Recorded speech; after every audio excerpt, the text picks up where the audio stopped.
Mengejutkan, maklumat kami rampung. Jangan remehkan Ma'ruf Amin.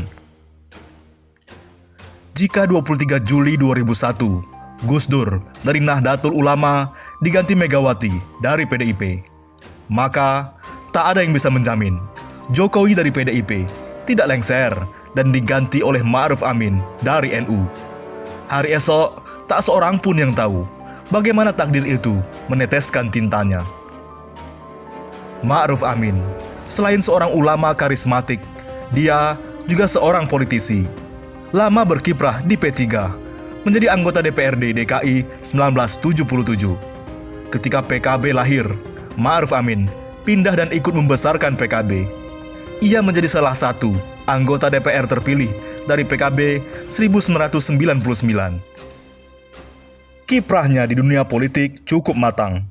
Banyak orang hanya melihat sosok Ma'ruf Amin sebagai ulama, terutama perannya sebagai rais PBNU dan ketua MUI.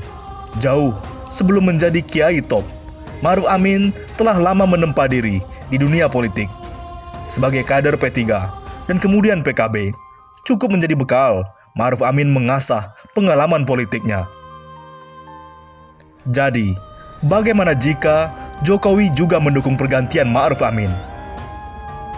Ingat, Ma'ruf Amin lebih sepuh. Soal pengalaman, belum tentu Jokowi lebih matang.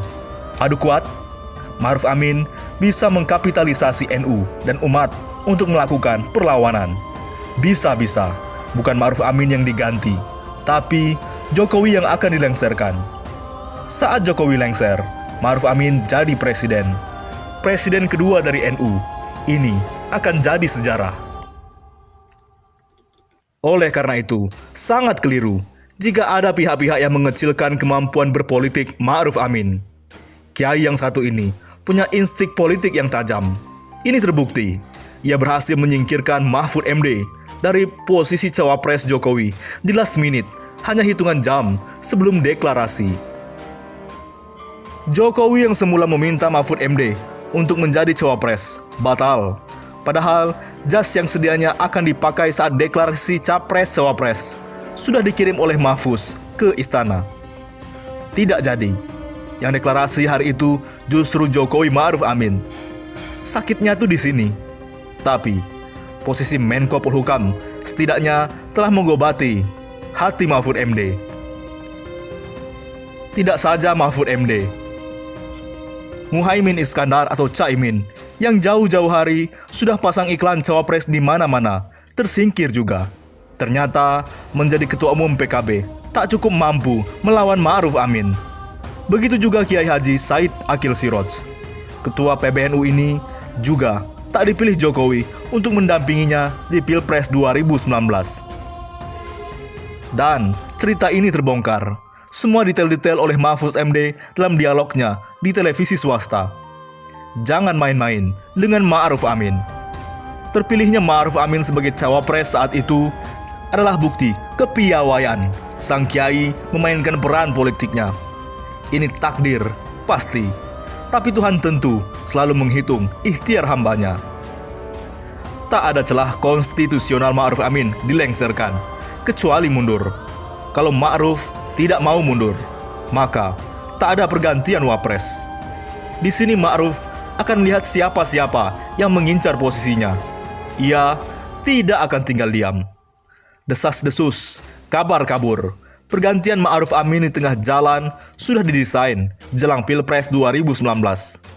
Bahkan isunya, sudah ada kesepakatan antara Ma'ruf Amin dengan pihak yang memberi rekomendasi. Emang ada buktinya? Seandainya itu ada, toh dalam politik, semua perjanjian tidak berlaku. Perjanjian batu tulis antara Prabowo Megawati adalah salah satu contohnya. Juga perjanjian konen tertulis antara Prabowo dan PKS terkait komposisi Capres-Cawapres di Pilpres 2019.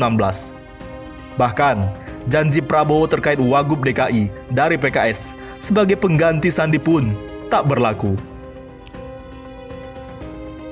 Janji politik memang beda dengan janji-janji yang lain. Tingkat bohongnya lebih tinggi. Salah sendiri Anda percaya. Kebohongan berjamaah terjadi, terutama saat Pileg, pilkada, dan pilpres.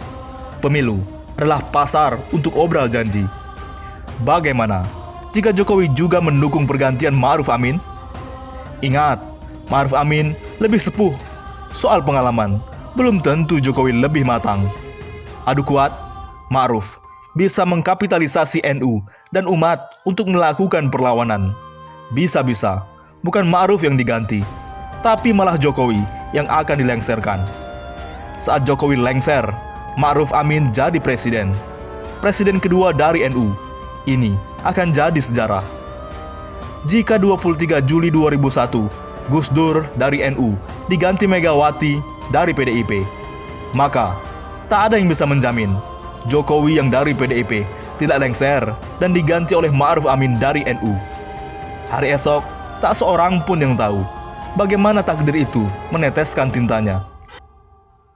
Oleh karena itu, tolong jangan kalian buat stres Kiai Ma'ruf Amin. Dalam beberapa hari ini, bermunculan berbagai teori tentang kemungkinan Wapres Ma'ruf Amin mundur atau dimundurkan dari jabatan wakil presiden. Beliau disebut-sebut akan diganti oleh salah satu seorang pejabat tinggi. Bisa jadi Menhan Prabowo Subianto, atau mungkin pula Budi Gunawan Kepala BIN. Jadi Pak Kiai sedang menghadapi tekanan politik dan psikologis yang sangat berat. Termasuk misalnya, beliau itu dikatakan sudah tua, sudah uzur, dan sebagainya. Menyakitkan sekali. Bukankah Pak Kiai Ma'ruf itu pilihan terbaik Jokowi? Yang berarti juga pilihan Anda semua. Kenapa sekarang diremehkan? Saya khawatir pengunduran diri Kiai Ma'ruf dari jabatan wakil presiden, kalau itu terjadi, bukan karena tekanan politik, melainkan gara-gara stres akibat berbagai teori ganti presiden yang beredar luas di masyarakat. Teori-teori itu ada yang menyebutkan Pak Kiai akan dipaksa mundur, atau bisa jadi ada deal supaya beliau mundur secara sukarela. Pak Kiai disebut-sebut akan mengajukan pengunduran diri tanpa paksaan dan sebagainya. Diteorikan pula bahwa Jokowi lebih suka dan lebih berat ke Prabowo sebagai pengganti, dengan alasan dia adalah mantan tentara, bisa diandalkan kalau terjadi gejolak sosial karena situasi ekonomi yang morat-marit saat ini. Teori lain menyebutkan kelompok Megawati akan mendukung Budi Gunawan. Macam-macam, intinya Ma'ruf Amin hampir pasti akan diganti. Kasihan sekali Pak Kiai. Beliau dianggap tidak ada apa-apanya. Dikatakan tidak punya kekuatan politik, tidak pula didukung struktur NU, dan tidak punya basis massa. Artinya, kalau ada yang menginginkan beliau mundur, mau tak mau, Pak Kiai harus ikut saja, tak bisa berbuat apa-apa. Sungguh menyedihkan. Padahal, secara konstitusional, tidak mudah untuk memundurkan seorang wapres. Harus ada sidang MPR, kecuali beliau mundur sukarela, dengan alasan kesehatan atau alasan lain.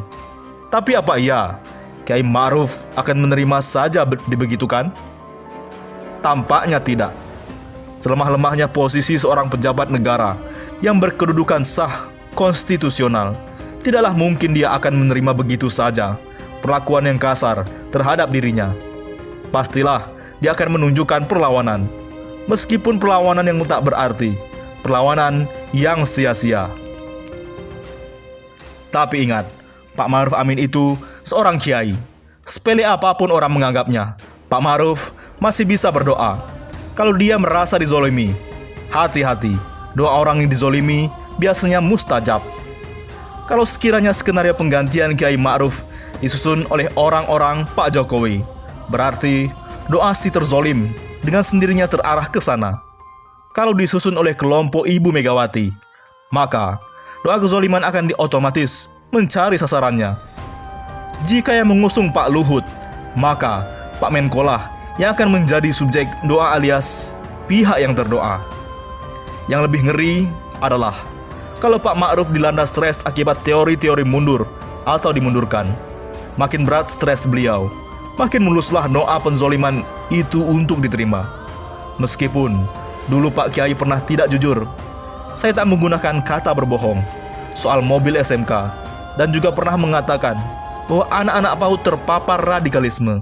Kelihatannya, lebih baik Anda tidak membesar-besarkan isu mundur atau pengunduran Kiai Ma'ruf Amin. Sebab, sedikit banyak ada unsur pengerdilan terhadap beliau. Walaupun sejak menjadi cawapres, sampai sekarang ini, banyak hal-hal yang mengherankan yang beliau katakan dan lakukan. Satu pesan penting untuk Anda, janganlah katakan Pak Ma'ruf itu sudah tua, uzur, sepuh, atau sebutan lain. Keliru itu. Lihatlah semangat kerja beliau. Lihatlah semangat politik Pak Ma'ruf. Beliau masih bergairah untuk membangun dinasti. Beliau mendorong anaknya maju di Pilkada Tangerang Selatan. Kurang apa lagi Pak Ma'ruf itu di mata kalian? Jadi, tolonglah hentikan bahasan wapres akan mundur atau dimundurkan. Janganlah buat stres Pak Ma'ruf Amin. Bagaimana? Menurut pendapat Anda?